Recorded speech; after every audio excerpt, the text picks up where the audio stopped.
The Resilience Across Borders podcast is intended for education, support, and inspiration.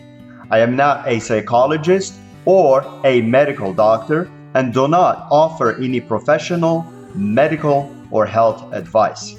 If you are dealing with or suffering from any psychological or medical conditions, please seek help from a qualified health professional.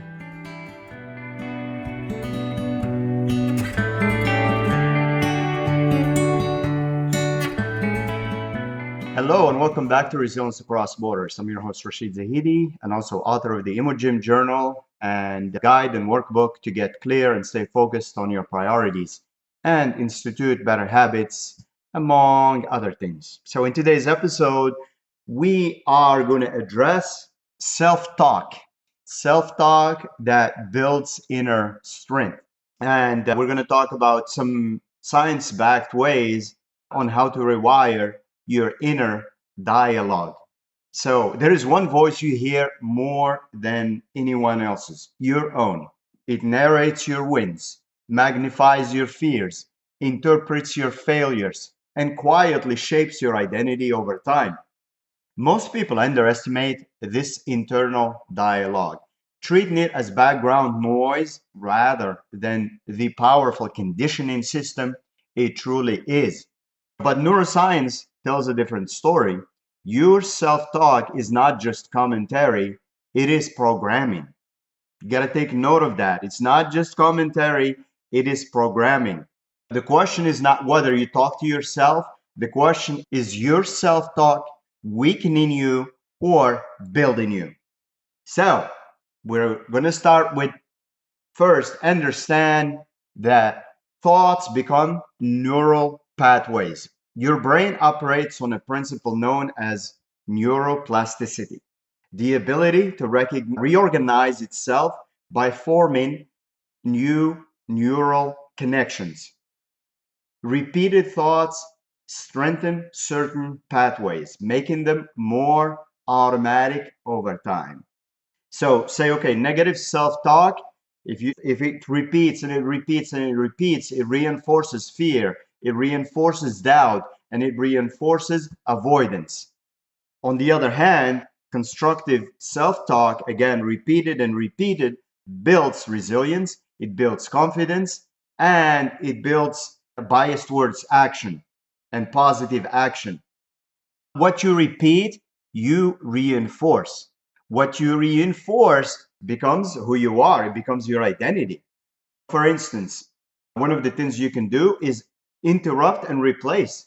So say a thought comes, first thought that comes, I'm not good at this. Replace it with, I'm in the process of getting better at this. If you do this consistently for say 7 to 14 days, you're not lying, you're rewiring.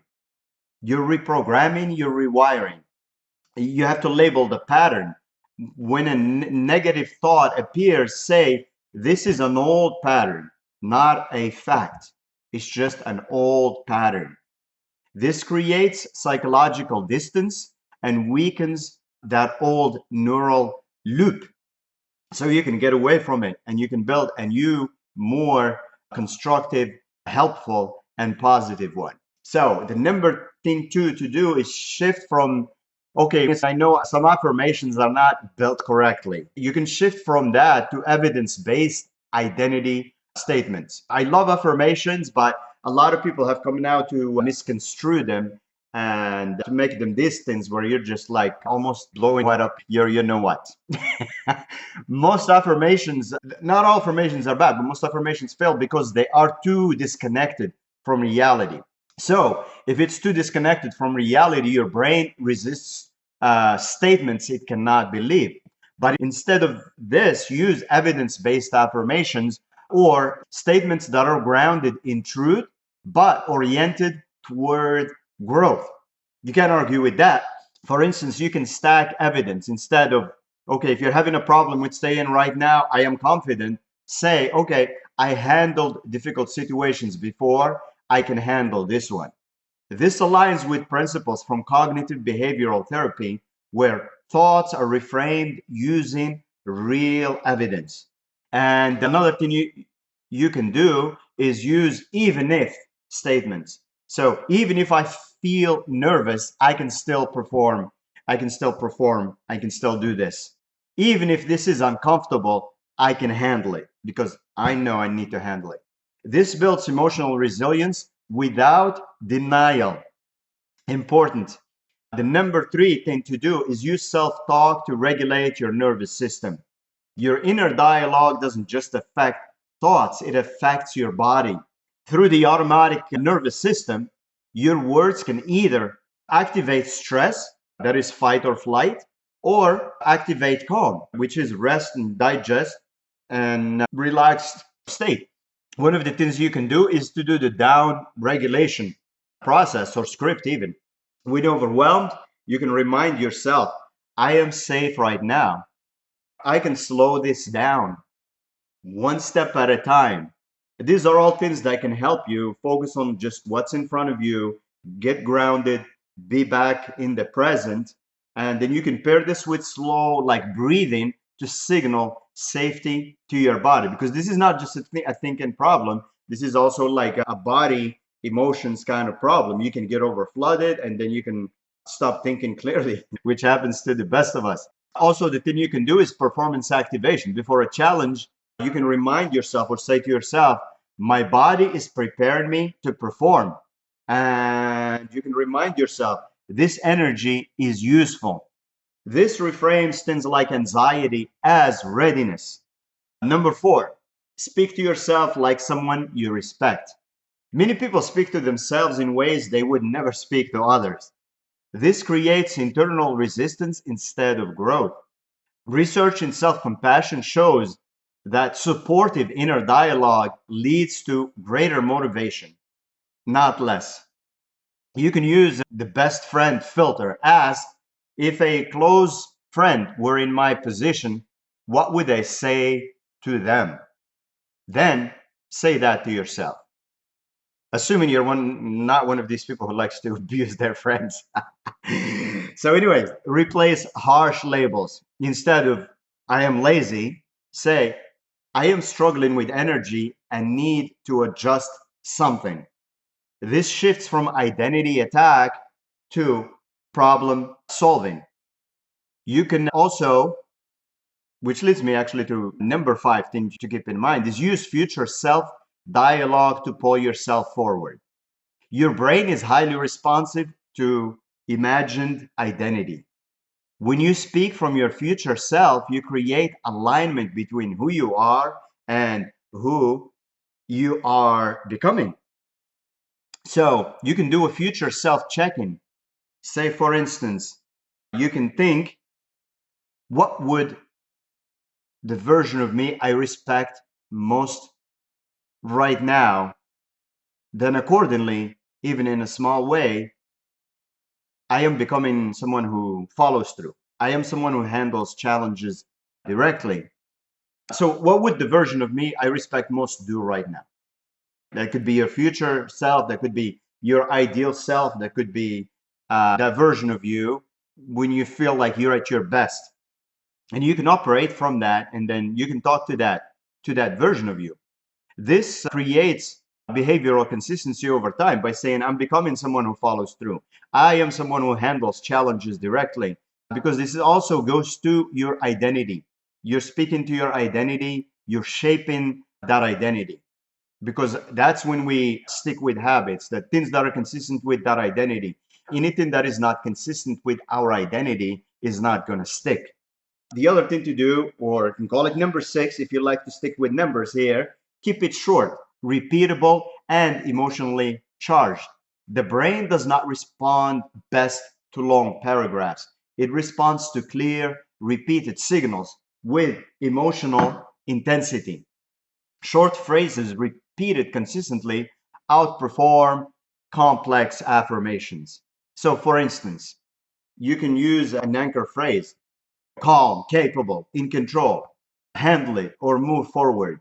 Things like that. Keep it simple. Repeat during stress or action moments, like I'm calm, I'm capable, I control, I can handle it, I'm moving forward.